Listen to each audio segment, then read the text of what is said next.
1997, we cannot go ahead with a pipeline until there is an internationally recognized regime in Afghanistan. These are the people, by the way, that some of the companies involved in this frenzy to control the oil of the Caspian Sea. Unocal I've mentioned. Halliburton, Chief Executive Officer, 1995 to 2000, still on the payroll, Dick Cheney. Pennzoil, Bush family. Chevron, on the board of that before she joined the Bush administration, Condoleezza Rice, they even named an oil tanker after her, the National Security Advisor. So, Unocal wanted to build this pipeline, couldn't go ahead, they had to pull out in 97. What happened then is the Taliban were removed by blaming it on bin Laden and saying bin Laden is kept by the Taliban in Afghanistan, and now that pipeline is being built. Just a coincidence, nothing to worry about. And the company involved with Unocal was a joint venture, Delta Namir, companies held by Khalid bin Mahfouz and Mohammed Alamoudi, the two people who were named by the Clinton State Department as funders of Al-Qaeda. Hey, the puzzle pieces are starting to go together here. So that's why they went for Afghanistan, at least on the level of oil. Now it doesn't end there. Oh. A guy called Zalmay Khalilzad was appointed by George Bush as his envoy to Afghanistan after the war to oversee the transition into the new government of Afghanistan, which was headed by Hamid Karzai, as it still is today. Ooh.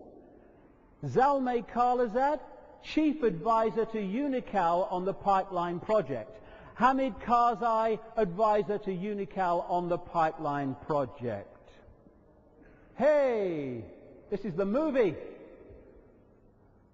How many journalists out there are there? Millions and millions. Why do we know this? This guy was Defense Secretary Cheney when his military bombed the oil infrastructure of Iraq in the 1991 Gulf War. As chief executive of Halliburton, he won contracts from Saddam Hussein to repair some of what had been bombed. Couldn't make the sodding thing up. Here's the new Middle East. There we go. Prior planning. One of the things you find with problem, reaction, solution every time, and it's obvious you're going to find it if it's a problem, reaction, solution, is that the solution is already in place before the problem is created.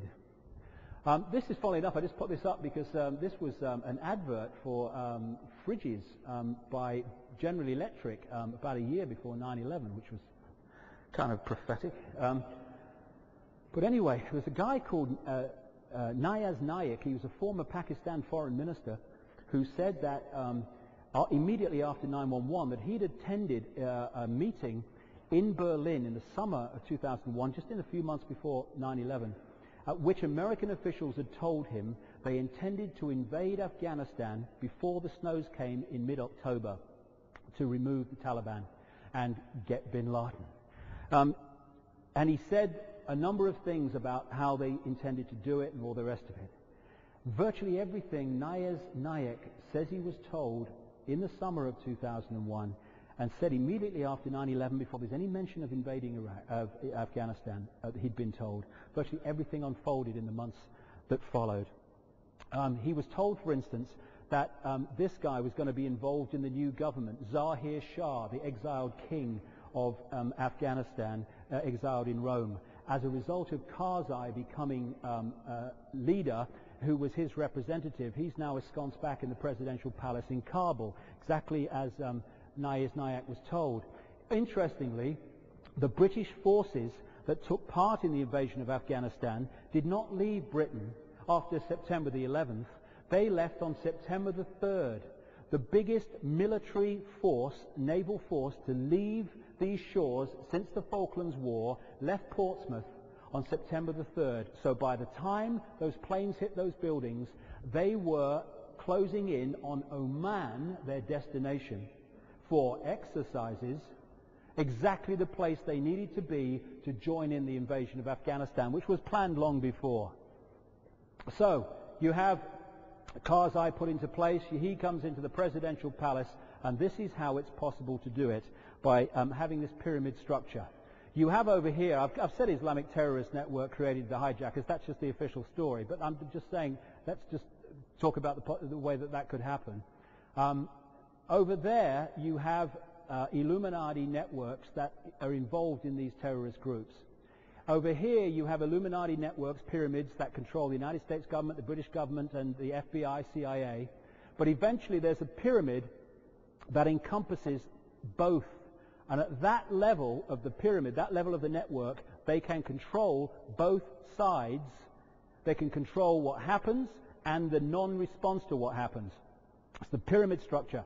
Now, the vast majority of people, even in a terrorist network, will only get their orders from here. They won't know what's there and what's there. They only know what's here. And lots of these people involved in these terrorist networks have no idea who the real orchestrator of their terrorism is. And this is how they do it. One force manipulating both sides, creating the movie that creates the mind control of the people. So the solution, what has happened? More and more of our basic freedoms have been taken away. More and more they've got getting the public in America to spy on the public because of terrorism. It's a real hassle to speak out and say what you want. Homeland security, newspeak. Anywhere, anytime I see politicians mention the word security, what they're really saying is control. So now we have Homeland Security. Now, how about this for a quote? This is Adolf Hitler announcing why the Gestapo has to be formed. An evil exists that threatens every man, woman, and child of this great nation. We must take steps to ensure our domestic security and protect our homeland. Could have come from George Bush, could have come from Tony Blair. Because we're seeing the same mentality in charge. You know, in America now, this is an FBI leaflet to people. They're actually talking about terrorists being people who want to, preserve the Constitution against the federal government. People who want to police the police. In other words, stop the police doing whatever they like. They're supposed to be terrorists according to that definition now. Okay. And here we are in the present day with the Illuminati going back to Babylon, or back to Iraq, as they would prefer to say. And again, behind it, in the shadows, are people like this guy. Saddam, Saddam, Saddam. Behind the little boy is put in front just to speak the words written for him. And it's interesting, when you look at George Bush, the father, and those he has invaded, like Noriega in Panama, people like bin Laden, the connections between that which is invaded and the people that are the targets and the Bush family are there again. This fella was a member of the Safari Club, might still be, I don't know. The Safari Club was an elite secret society in the Middle East, working in the Illuminati web that was fundamentally connected to another secret society in France called Les Cercles, or the Pinay Circle. And it involves intelligence agency representatives from the Western countries, and it interlocks with the Safari Club, which is the people of the Middle East in intelligence or what have you. Again, the web, where they're connected rather than, as the public think, apart. And he and Bush also had deals going for oil kickbacks in Iraq and other places. But everyone's expendable once it comes to the agenda and what's best for it. He invaded Father George Bush, Iraq in '91. And he was at the point where all he had to do to remove Saddam Hussein was to raise the money for the petrol to drive to Baghdad. Such disarray was the country in. But at that point, he calls the troops out, leaving the monster in there to be played another day. But they said, even though we've done that, he's still a monster and he's still there, and so we've got to have sanctions. So they introduce, Britain and America,